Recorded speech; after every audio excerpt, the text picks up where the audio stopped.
Nessa bancada, a gente vai caracterizar três tipos de cargas diferentes. A primeira delas é um resistor de potência, certo? Por que eu estou chamando esse componente de resistor de potência e não simplesmente de resistor?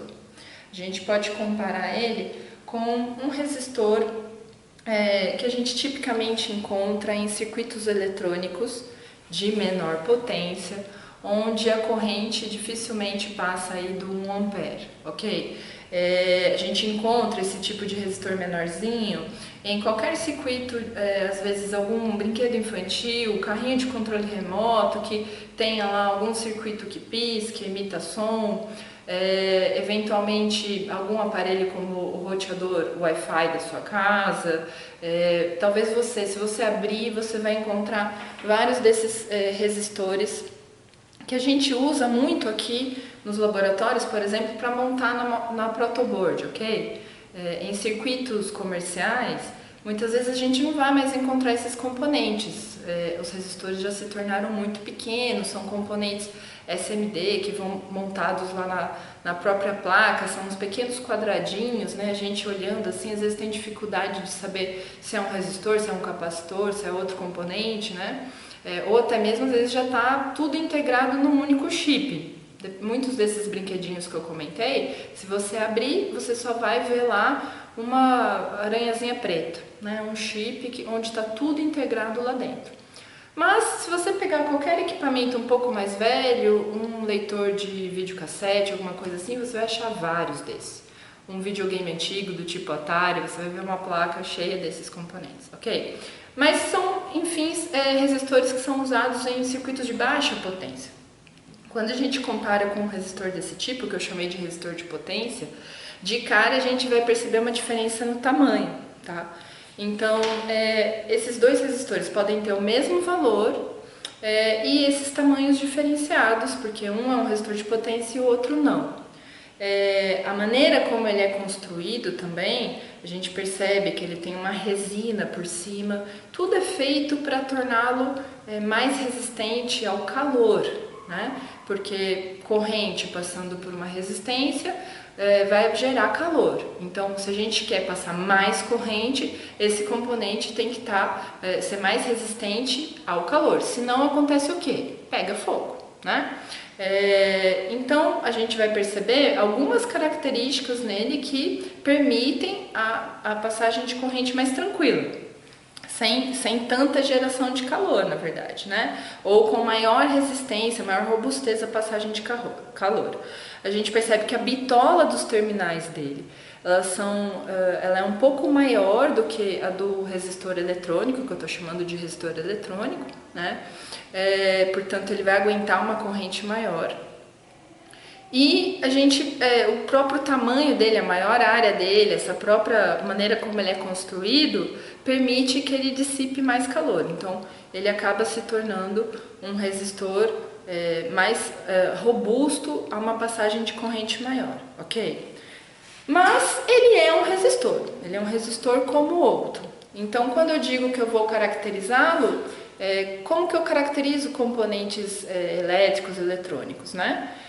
Uma das maneiras de fazer, a primeira coisa que pode vir à sua mente, né, é a gente tirar uma curva de tensão corrente desse componente, né? Por que eu estou chamando de curva e não reta tensão corrente? Porque por um acaso eu estou falando de um resistor. Mas se fosse outro componente, eu não sei se ele se comporta de maneira linear, certo? Então, o que a gente vai fazer nessa bancada, na verdade, é aplicar sucessivos valores de tensão e ir medindo a corrente, traçar essa curva característica, né, desse componente e ver como que ele se comporta. Será que é linear? Será que é não linear? O que vocês esperam de um resistor? Né? Essa resposta tem que estar na ponta da língua de vocês, certo? Bom, então essa é a carga mais fácil, um resistor de potência. Aqui a gente tem outras duas resistências elétricas, mas construídas ou colocadas numa disposição um pouco diferente. E a gente vai querer ver O que que muda? O que que muda nessa característica tensão corrente? O que que muda nessa curva dessas duas cargas, tá? A segunda delas, né, que a gente vai medir, é uma lâmpada incandescente, certo? Então, eu sempre brinco que na casa de vocês aí, se ainda tiver uma lâmpada incandescente, talvez seja o caso de vocês guardarem, né? Para no futuro vocês mostrarem para o filho de vocês, vocês poderem pegar essa lâmpada e falar: olha, filho, na minha época, quando eu era pequeno, as casas ainda eram iluminadas com lâmpadas incandescentes. Eventualmente você vai conseguir acender essa lâmpada, seu filho e sua filha vão ficar encantados. Nossa, que luz diferente, né, pai? Não é essa luz de LED que, ainda que a gente tente emular, né, a luminância, né, ou o conforto luminoso que essa lâmpada incandescente emite, não é a mesma coisa que uma lâmpada de LED. Tem gente que prefere, tem gente que ainda tem um saudosismo em relação a esse tipo de lâmpada. Tanto é que agora ficou um pouco vintage, né? A gente vê vários lugares que tentam imitar essa iluminação da lâmpada incandescente. Mas o fato é, o que é uma lâmpada incandescente, certo? Nada mais é do que um filamento de tungstênio, né? Se eu mexer, talvez vocês consigam perceber que ele se mexe junto, né? Ele vibra, né? Ele tá lá meio soltinho, né? E quando a gente passa a corrente, como o próprio nome da lâmpada sugere, esse filamento incandesce, né? Se vocês forem olhar lá na tabela periódica e estudarem um pouquinho, o tungstênio é um metal, né? E ele tem uma propriedade química bastante interessante, porque ele é um metal que suporta a maior temperatura possível, né? Sem fundir. Então, por isso que ele é interessante para lâmpadas incandescentes. Ele encandece e não funde, ele suporta uma boa temperatura, tá? Então essa é uma típica lâmpada incandescente, tal como aquelas que a gente já tinha nas nossas casas até alguns anos atrás, porque, lembrando, agora a legislação não permite mais a venda dessas lâmpadas. Inclusive, aqui a elétrica tem um pequeno estoque, a gente só vai conseguir fazer esses experimentos por mais alguns anos. Depois a gente vai ter que achar outras cargas interessantes para a gente caracterizar, certo?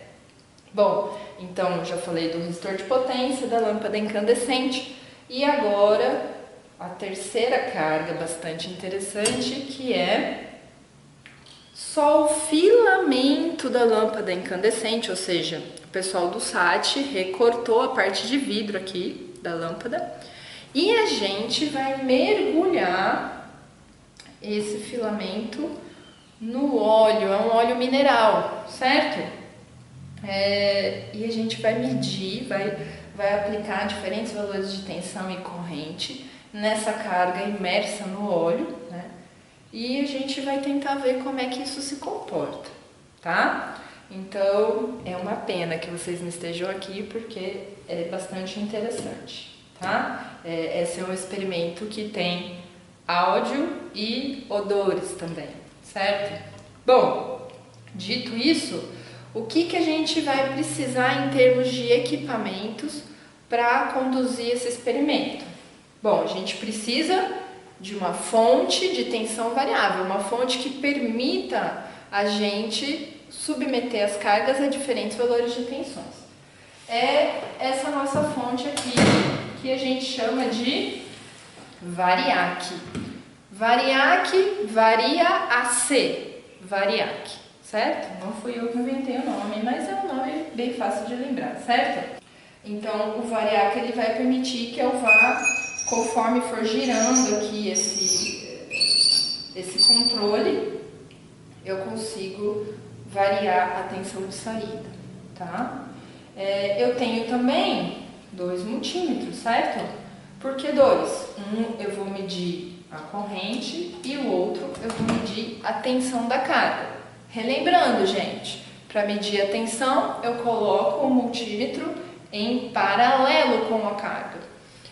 para medir corrente, eu coloco o multímetro em série com a carga, certo? Então, dito isso, vamos começar nossas medidas.